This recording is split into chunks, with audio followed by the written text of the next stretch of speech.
गांव की बहू के पालक पराठे से अच्छा शहरी बहू के मैगी पराठे। निशा हॉल में बैठकर पालक साफ कर रही है। काजल सोफे पर बैठी फोन चला रही है और आशा बैठकर चाय पी रही है। तभी विनोद हाथों में पालक की टोकरी लिए आता है। आज काफी सारे पालक बच गए थे तो सोचा घर ले आओ। पापा, बचे हुए पालक किसी को दे दिया करो। पहले ही घर में इतने पालक रखे आप और लेकर आ गए। अच्छी चीजों को देखकर इनका ऐसे ही मुंह बनता है। बहू, ले तू इन पालक को भी लगे हाथ साफ कर ले। आशा के कहने पर निशा सारे पालक साफ करती है और अगली सुबह आशा रसोई में जाती है और कुछ पालक उबाल कर निशा को आटा गूंथने को देती है। माँ जी, कल सुबह नाश्ते में पालक के पराठे ही बनाए थे, आज भी पालक का पराठा।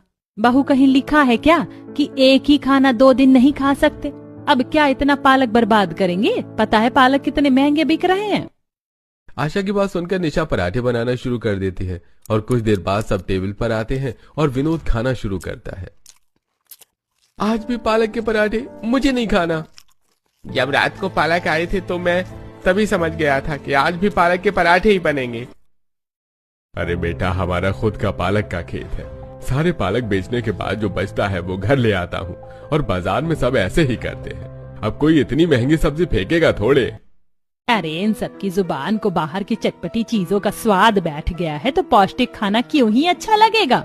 आशा की डांट सुनकर सभी पालक पराठे खाने लगते हैं और इसी तरह कुछ दिन बीत जाते हैं और अब रोज सुबह पालक का पराठा देखकर सब न खाने का बहाना बनाते हैं। पालक का पराठा मुझे नहीं खाना, मैं कैंटीन में खा लूंगी। मुझे भी नहीं खाना पालक का पराठा। ऑफिस में मेरे लिए अमन खाना लेकर आ रहा है आज। अगर आप लोग खाना नहीं खाओगे तो ये खाना वेस्ट हो जाएगा। ये तो बनाने से पहले सोचना चाहिए था।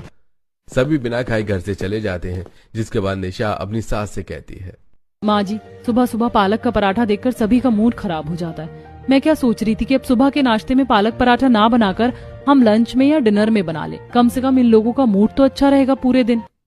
निशा के कहने पर आशा मान जाती है और अगले दिन निशा सभी के लिए फ्राइड राइस सैंडविच जैसा कुछ नया खाना बनाती है। अरे वाह, आज सुबह सुबह पालक पराठे के बदले ये सैंडविच और राइस, क्या बात है। अरे आज लग रहा है मैं पेट भर के खाना खाकर जा पाऊंगा। अब सभी चुपचाप हंसी खुशी खाना खाकर काम के लिए निकल जाते हैं और दोपहर को फिर से निशा अपनी सास के साथ बैठकर कुछ पालक साफ करती है और उन्हें काटकर आटे में मिला देती है।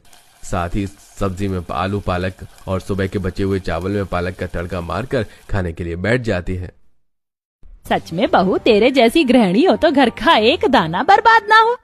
माँ जी, अब घर वाले नहीं खाते तो क्या हुआ, हमें ही खाना पड़ेगा। दोनों सास बहू जैसे ही खाने के लिए बैठ